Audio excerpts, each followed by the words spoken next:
Okay, I was going to talk about some baseball stuff and highlights, but I want to do something a little different. It has to do with sports and ownership. Now, as you know, a lot of um, a lot of African descended people like myself, particularly African Americans, watch a lot of sports, and nothing wrong with that. Watching sports, and of course, we play a lot of sports too, and something wrong with that either. We In fact, a lot of the leagues, like Major League Baseball and NFL football and NBA, are consumed by blacks, mostly played by black people, especially the NFL and NBA basketball, and in some parts, Major League Baseball. Of course, the numbers are dropping in that area. And NHL hockey, which of course is, which of course we're seeing more blacks play in NHL. But I want to talk a little bit about ownership. I think these black players that are playing right now in these four leagues, they should get into the mentality of ownership, trying to own a team. But I know that's pretty hard to do when you're so obsessed with playing a sport and making a whole lot of money, which of course will probably get spent. But I never see many black owners of many teams.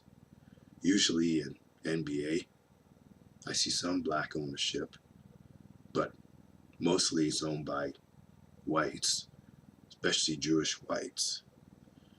They control most of the teams and most of the money that gets made, and of course most of the economics that is based on these teams.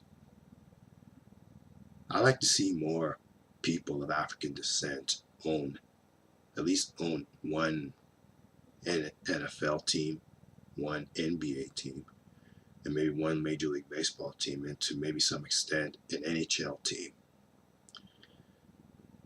because all they're doing is just playing in these leagues and basically just making a high high salary, which is good, but at the same time, they're not any different from ordinary black people who work in menial jobs like myself, who also work in a corporate office setting. They're not any different, because no matter how much money they make, they're still slaves in that broad sense, because their salaries, black players' salaries, can go down anytime. In fact, if they get an injury or they get cut by the team, they can't make any money.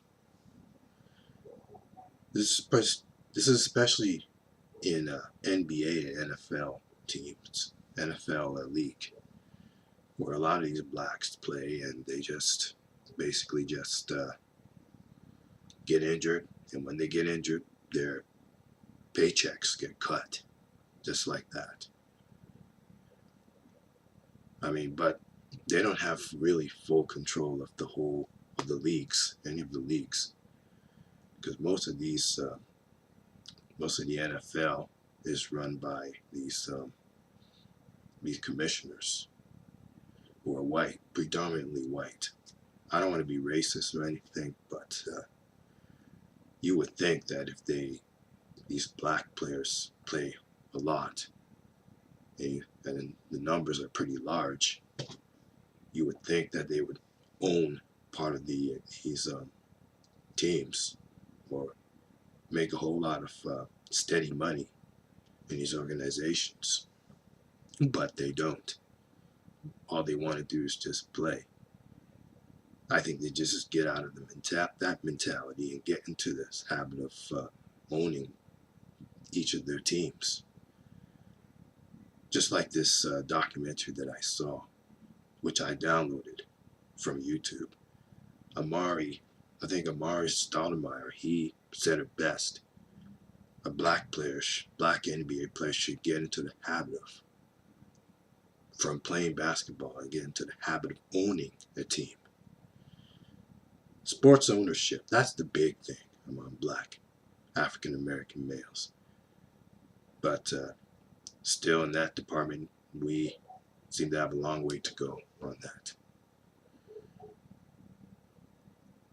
Adios for now in sports.